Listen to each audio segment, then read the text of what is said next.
Bonsoir. Bonsoir. C'est Brian. Comment allez-vous aujourd'hui? Je vais très très bien, merci, ravi d'être avec vous ce soir. Je m'appelle Alexis. Je m'appelle Alex. Nous avons quelques questions à vous poser. Je vous en prie, Peut-on commencer? bien sûr. Qu'est-ce qui vous a fait participer au triathlon?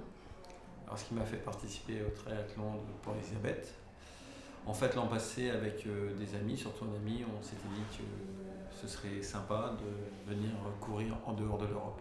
Donc c'est pour ça que nous sommes venus en Afrique du Sud, sachant que moi je suis déjà venu sur Durban il y a 18 ans maintenant. Donc je suis content de revenir visiter votre beau pays. Quelle est votre profession? Je suis sapeur-pompier de Paris. D'accord. Comment le triathlon affecte-t-il votre vie professionnelle?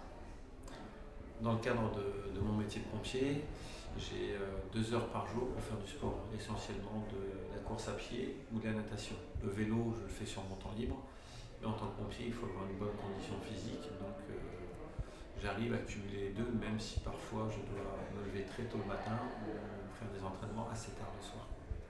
Mais c'est complémentaire. Vous avez une famille? Oui. Oh. Dommage. Comment la préparation affecte-t-il votre environnement? En fait, c'est vrai que j'essaye de passer un petit peu de temps avec mes enfants. Lorsqu'ils vont à l'école, c'est moi qui les lève le matin, qui leur fais le petit déjeuner. Même si c'est que 30 minutes que je passe avec eux, ils me voient le matin, ils me voient le soir. Mais parfois, je ne suis pas là à cause du sport, comme cette semaine par exemple.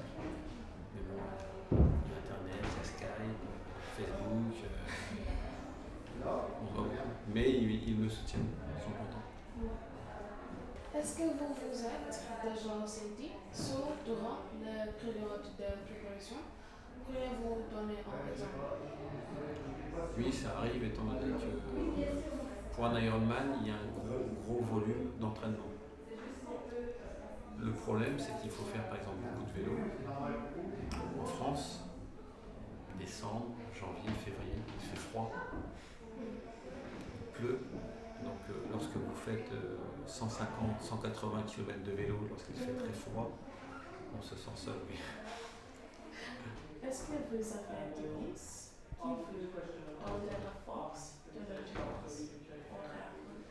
Des vices. Est-ce que la force de l'endurance au triathlon pour vous? Je n'ai pas saisi la question. Qu'est-ce qui me donne la force de faire le triathlon? Mais en fait, c'est la passion du sport, le dépassement de soi et l'ambiance qu'on trouve dans le triathlon.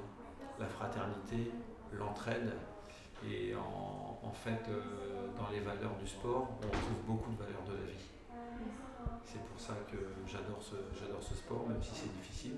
Et ça me permet aussi de relayer certaines valeurs à mes enfants. Beaucoup d'efforts. Rien n'est gratuit dans la vie. Est-ce qu'il y a une raison spécifique qui fait que vous êtes très dévoué à votre sport?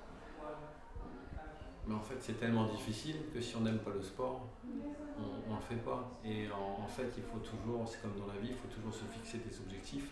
Là, par exemple, pour dimanche, j'espère obtenir ma qualification pour les championnats du monde à Hawaï. Peut-être que j'y arriverai pas, mais je travaille pour y arriver. Mais j'aime ça et en fait, on devient bigorexique.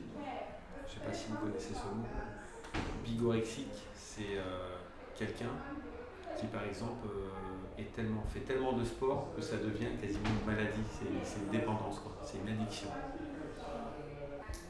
Qu'est-ce qui vous motive à continuer dans une telle situation? L'envie, la passion.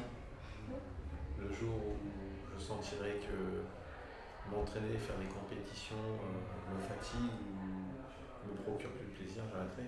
Mais tant qu'il y a du plaisir, je continue. Puis c'est bien, on s'entretient physiquement. C'est bien d'avoir la forme. Merci beaucoup pour l'entretien. Bonne chance au triathlon. Merci beaucoup, je tâcherai de faire la même. un bon résultat et merci surtout pour votre accueil. Merci. Bonne soirée à vous.